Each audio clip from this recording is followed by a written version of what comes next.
Welcome to Fanatics Live, where we virtually connect you with your favorite stars and athletes right at home. Tonight, we will be meeting with fans, signing autographs, and engaging in live Q&A. Now, let's welcome our host.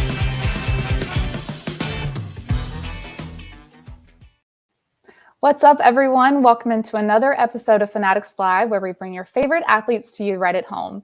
My name is MC, and the show is going to be a special one because we are highlighting the partnership between the John Tavares Foundation and the NHL Auctions program with the help of John Tavares himself. John has been in the NHL since 2009 as a member of both the New York Islanders and the Toronto Maple Leafs. In 2018, John signed a 7-year contract with the Leafs, bringing him home to Toronto, where he was born and raised. In the spirit of Giving Tuesday, John has partnered up with NHL Auctions, donating some amazing prizes to help benefit the Ballantine Project, Halton Food for Thought, Rexdale Youth Mentorship, and Special Olympics Canada. For the next 20 minutes or so, him and I are going to take a deep dive into the auction details, his time in the NHL, and how you can help support. Without any more delay, let's welcome John Tavares. Hey, John. Hi, how you doing? I'm great. Thanks so much for calling in with us today. I'm excited to get to meet you. I've been to one Maple Leafs game in my life, and it was honestly one of the best days I've ever had in my entire life. Awesome. It was very, very fun. So I'm going to kick it off with some questions that I have just from our team at Fanatics, what we want to know. So growing up in Toronto, what is it like being back in your hometown playing for the home team? Yeah, it's pretty cool.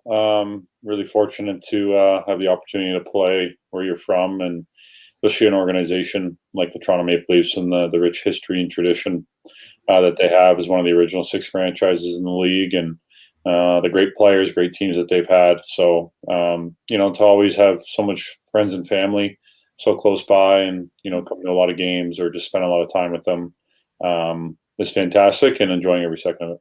Of course. And I'm sure as a kid, you were looking up to some of the players on the Maple Leafs. That was your team. So what does it mean to you to be in a position where kids in your community are looking up to you?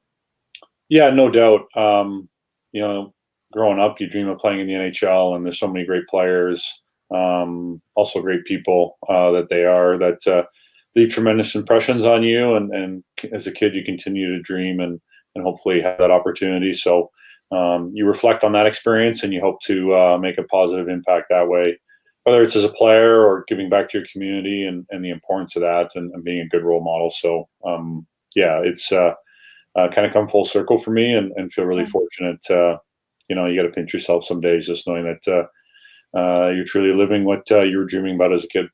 Yeah. Do you ever get used to seeing people wear your name, your number just around the city? Yeah, you get used to it a little bit, but it never, the feeling always hits home ever since I entered the league, that even when you get more and more used to it, that it's a special thing and something never to take for granted. And, you have a great opportunity to play at the highest level, to compete at the highest level, and make a tremendous impact, whether it's just competing in the sport or, like I said, when you're making an impact on the next generation of kids or in the community, right. And that you definitely know that's really important, and you don't take that for granted.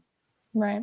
Speaking of community, you and your wife, Erin, have joined together to form the John Tavares Foundation. So we just wanted to know, what kind of role did she play in help getting this off the ground, and how you two what did y'all learn from each other trying to start something like this? Yeah, she's been tremendous and such a big part of getting the foundation started and off the ground. I think, when I entered the league and as our relationship grew, knowing that giving back would be extremely important to us, and obviously have a great platform to do that, and a lot of back and forth about what to do and how to do it. And it's taken some time. We've had a tremendous team of people who've helped us out. Yeah. But she's been instrumental and trying to get back into areas that have both really, affected us, or that we've been involved with in the past, or kind of connecting our own past, our own upbringing, positively affect, somebody that can hopefully help them fulfill their own potential or find whatever their passion is. So, we have a great partnership with Special Olympics Canada. We both, have helped out and volunteered in the past with in that regard before, and wanted to continue that relationship and grow that, and continue to be very open to go down different paths or different avenues to help many different people and make as big of an impact as we can. Yeah, I think that's awesome. We talked to a lot of players on this show, and a lot of them have really big families. And I think it's cool that even the stuff you do outside of your day job, you as an NHL hockey player, you're finding a way to keep your family involved and keep you guys working together on something really positive. You kind of mentioned the starting roots of the foundation, but what was the true inspiration? Like, what was the light bulb moment where you guys were like, no, we're going to do this? Yeah, it's a great question. I think it's just kind of naturally kind of grown over time in terms of us talking about it and thinking about it. And I think early into the pandemic, we kind of started to get a framework for where we wanted to go and how it was going to get kicked off. And we just felt then it might be a good time, especially, where technology is these days, how connected we all are, right, that we can, launch it and, be at a good starting point and make a positive impact right away and continue to grow from there. So I think it's just been it just kind of happened over time. We always knew we wanted to get back, and it just kind of made sense as we started to get a really good sense of the direction we wanted to go and how we were going to get started. That early on we had some time to kind of plan and prepare, and didn't want to wait any longer, even though we knew we were, like all of us, were kind of quarantining and isolating at home, that it was a good chance to connect with how we wanted to get back. Yeah, the pandemic affected everyone, especially sports. And a lot of the connotation is it's the negative effect, which we can't deny, but it's great that you turned that time into such a positive and into the Toronto community. So congrats. And we'll learn a little bit more about it and what's going on with NHL auctions in just a minute. I know you have beautiful children. So I just wanted to know, what is the biggest lesson that being a father has taught you? Playing in professional sports, you're on a big stage, but I think one of the biggest stages you could be on is a parent. So what have you learned? Yeah, I couldn't agree more. It's just given me tremendous perspective and given me so much more meaning to life. I played the game of hockey my whole life. I'm extremely passionate about it, very motivated and determined, but there's nothing more important than family. And so just do my best as a father every day. I try to set the right example, even though I know I don't have all the answers, and you go through so many different things and you're wondering what's the right thing to do. I think just always putting your best foot forward and trying the best you can, and trying to set the right example. And I think that can really correlate to, what I do as a hockey player. And, whether you have a bad day or a bad game or a shift doesn't go well, knowing I have them and their support and their love means the world to me, and it's really what matters most. So that's just given me tremendous perspective on things, and has allowed me definitely to mature in a different way now, being a father and understanding how important it is to have them. And nothing means more to me than that. I love that. Well, it's clear you're on a mission to make a mark with each team, each city, just overall as a player. What's the lasting impact? Like, say you're 65 and you overhear someone talking about you. What do you hope that the impact you made on the NHL was? Well, I think you'd love to, win all the accolades and obviously win many championships and accomplish everything that you could win or accomplish. But I think it's a lot deeper, a lot more meaningful than that. And I hope you can just make a positive impact on all the people that you're around. And then as an athlete or as a player, you just don't want to have any regrets. And I think the best way to go about that is trying to do the right thing and try to do the best you can each and every day. Give it everything you have, and be proud of the way you've approached the game, went out there and competed and played, and hopefully that leads to obviously some good success and some tremendous memories, relationships, and hopefully some of those championships that you dream about to know that are so special and so hard to win. So, I know it's as a hockey player, your career is only so long, and it's just to maximize that time and that opportunity, because it really is a special thing to be playing in this league at this level, and to play a game for a living. So just to enjoy each and every day, and the people that you get to be around, and appreciate those relationships and friendships that you build. And like I said, just leave it all out there every single day. Yeah, well, maybe we'll be seeing you play when you're 45. Maybe you'll just surpass everyone. We'll see. Yeah, you never know. All right. Well, let's get back to the auction, the items that are live right now. So if you're watching, pay close attention. We're going to kind of take a dive into the prizes that the John Tavares Foundation has donated to this NHL auctions platform. So Giving Tuesday is a term we use in the States where people, businesses, charities team up on the Tuesday after Thanksgiving for a national day of charitable giving. Like I said, this auction opened up on Monday, and it'll run through Giving Tuesday, which is November 30th, the Tuesday after Thanksgiving. And a portion of the proceeds will directly benefit the Ballantine Project, Halton Food for Thought, Rexdale Youth Mentorship, and Special Olympics Canada. Do you want to give a quick synopsis as to why you chose those charities, why you want to benefit them directly?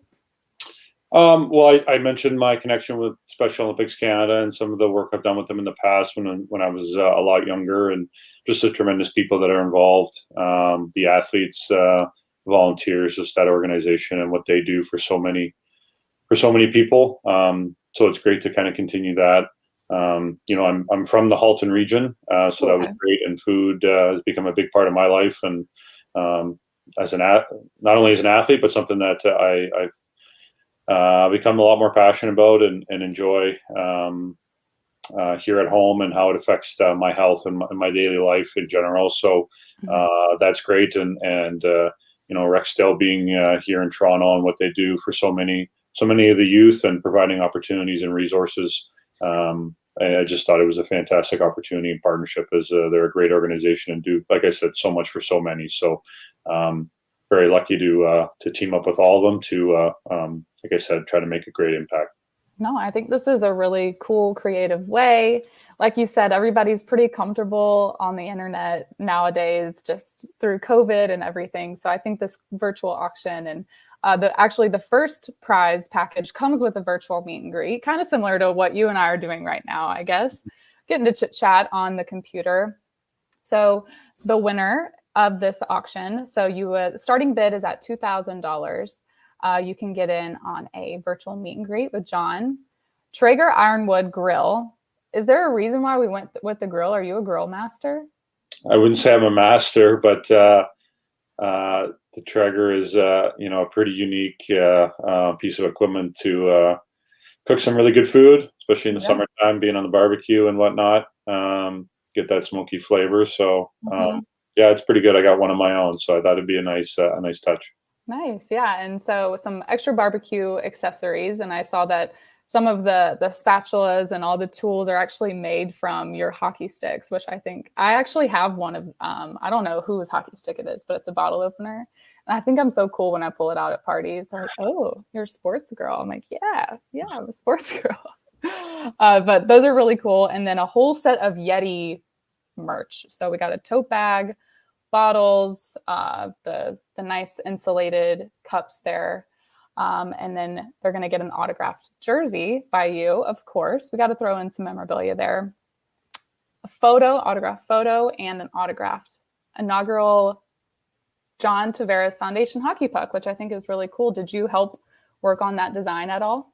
Yeah, a little bit. I'm really fortunate. We had a great, like I said, great team of people that did a lot more than I did to help me, kind of put my thoughts and my ideas and my wife's kind of actually physically in front of us. And it was a lot of fun doing those types of things, and kind of the logo and whatnot was a fun part of that. Yeah, I love that. Well, that's a great package. I mean, the virtual meet and greet with you, I'm sure a lot of people would call that priceless, if they're huge fans of you, either from the Islanders or for the Maple Leafs. But I think that's an amazing package y'all put together. And then the second option, it's at a lower price point. There are some bids on it currently. So the current bid's at $320. So like I said, that started on Monday. You don't want to miss your chance to participate. But this comes with the memorabilia, similar to the first package. So you'll get the jersey, you'll get that JTF specific puck. And then this new era hat, I looked up the 920 hats that y'all came out with. Those are really nice. Thank you. Yeah, they've turned out really good. Been great with New Era to put some cool memorabilia, and nothing like a good lid. So yeah, for sure.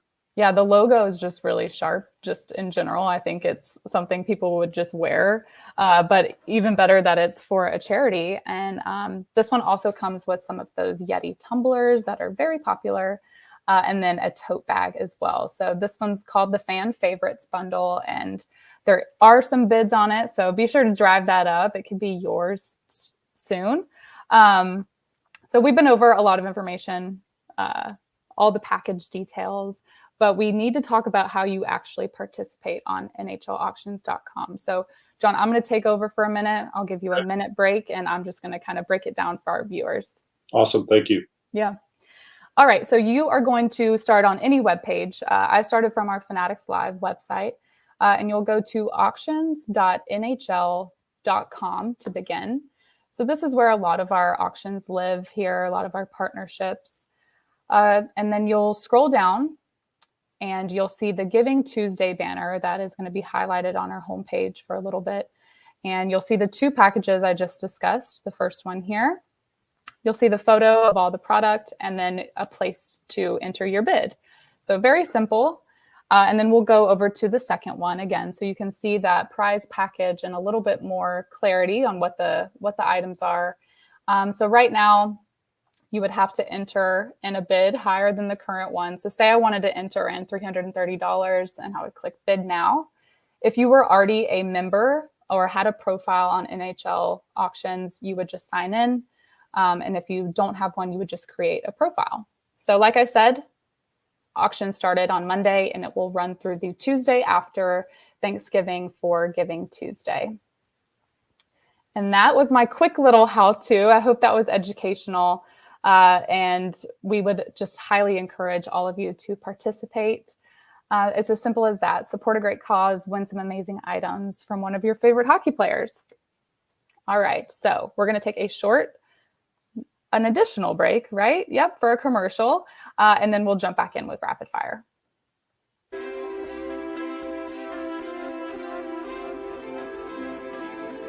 Let's show the world what it means to be a fan. The world's largest collection of fan gear. Fanatics, officially licensed everything. All right, John, this is where I get to have some fun. We're going to play a game of rapid fire. Are you ready? Good to see what you got for me. Okay. I don't take it easy on anybody that comes on this show. Okay. I dropped the hammer, or the hammer, because that's my last name. All right. What do you miss most about New York? Great question. Well, New York's a great place. Obviously, there's so many things you can do, which is fantastic. But I think like any place, what makes it really unique or special is the people, and meeting and working with so many great people, and developing many great relationships and friendships. And so for the most part, a lot of great people that I got to meet and made a great impact on my life, or got to work with playing down there as well. So obviously don't see them like I used to. So you definitely miss those relationships and those friendships that you built. So definitely the people. That was a good answer. You could have said pizza, but that was a really good answer. That was from that's too obvious. Okay, so your dream golf foursome could be anyone. Yeah, I do like playing some golf in the off season. It's a great sport, a good hobby of mine. So, good question. I think no doubt you'd love to play with one of the greatest golfers ever. Tiger Woods would be a lot of fun. And since I love to play hockey, idolize so many great players. It'd be great to play with the great one, Wayne Gretzky. Next, play a little bit of golf too, and then someone who I've gotten to know growing up here in Canada and learning about because of his charitable work and the amazing things he did in the community here in Canada, or in the country in Canada, was Terry Fox, and the Marathon of Hope that he ran while battling cancer was pretty remarkable. So it was just a great, from everything I learned about and read about, was a great human being, would be a tremendous person to kind of meet. Yeah, that would be a great way to actually get to know people, because you got 18 holes, you're out there for a long time, so you actually get to know a lot about them. Exactly. All right, a pregame superstition. Yeah, I think you get definitely. I try not to be too superstitious. You kind of get in routines though, but one superstition that's kind of followed me since junior hockey is I put my game stick after I tape it up and get it ready to go, is put it in the medical room. And it's not really the most traditional place that you put it, but kind of a unique story from when I played in Oshawa as a young rookie. I didn't want to there wasn't really much room on the stick wall, and I didn't want to be that young guy moving one of the veteran sticks. And I see. Right beside that spot was the medical room. And I thought it was the safest place to kind of put it without upsetting anybody or stepping on any toes. Had a great first game, and it just kind of took off. It just kind of became part of the routine, and I've taken it professionally as well. That's really funny. I like that one. If you could compete in any Winter Olympic sport besides hockey, what would it be? Ooh. There's a lot of good sports. I think the skiing and snowboarding, I'd be out of those. I don't know that, or the bobsledding, all that stuff's. You gotta be well trained, well prepared. That stuff can be dangerous if you don't know what you're doing. I trust myself doing something like that, but I've curled a few times. I knew you were going to say that. I was like, I bet he'll say curling. Good little Canadian pastime. Yeah. Curling would be pretty cool. Okay, I like that. Maybe you never know. You try some speed skating. I've been skating my whole life, so maybe that could correlate. I have no idea, but speed skating could be pretty cool. That one gets me hyped. Like, I could never do it. I mean, let's just be real. I could never, but I'm screaming at the television during those races. They're incredible. Yeah, especially the short track. Yeah. Pretty intense, pretty quick. Amazing how fast they're going. Okay. I know you're from Canada, but you spent a lot of time in the United States. But what's the superior Thanksgiving dish? My favorite Thanksgiving dish would be the turkey for sure. I think just a really well cooked turkey is just hard to beat. Yeah. So that is top of my list, but certainly for some of the sides, I think getting a really good mashed potatoes. Okay. See, what's weird in the South, we don't do mashed potatoes, and that's such a Southern food. But that's not part of Thanksgiving. Big in Canada, and then if you want a little bit of greens, maybe some type of Brussels sprouts. Okay. Maybe in Canada, you glaze them in some maple syrup, sweeten them up a little bit, or with a little bit of bacon. Very typical of you guys up there. Yeah. Okay, your favorite holiday movie? Favorite holiday movie. This isn't a tough one because there's some good ones, and kind of starting to get them going now with Christmas. The kids. I think at the top of my list is Polar Express. Now I'm starting to watch with my son, so it's even that much better. So, but Elf or How the Grinch Stole Christmas, they're really tough to beat. They're both funny and so good, but for me, I don't know if it's just more the sentimental. Ness and the cartoon aspect of not cartoon but animated with Polar Express is I don't know, just top of my list. Yeah, that one I can't make it through without crying every single year. Okay, hard question. Toughest goalie in the league, in your opinion? Toughest goalie in the league. Well, there's some really good goalies. Carey Price has played at a high level for a long time. I've seen him a lot. Tremendous amount of respect for him. Won Olympic gold with him as well. Vasilevsky in Tampa Bay's obviously been playing at an extremely high level. Tremendous resume. But for me personally, he's got this goalie's got a tremendous resume. I just scored my first goal on him maybe a couple weeks ago when we played them on the LA Kings is Jonathan Quick. I just always have seemed to have a really hard time against him. He's made some highlight reel saves on me.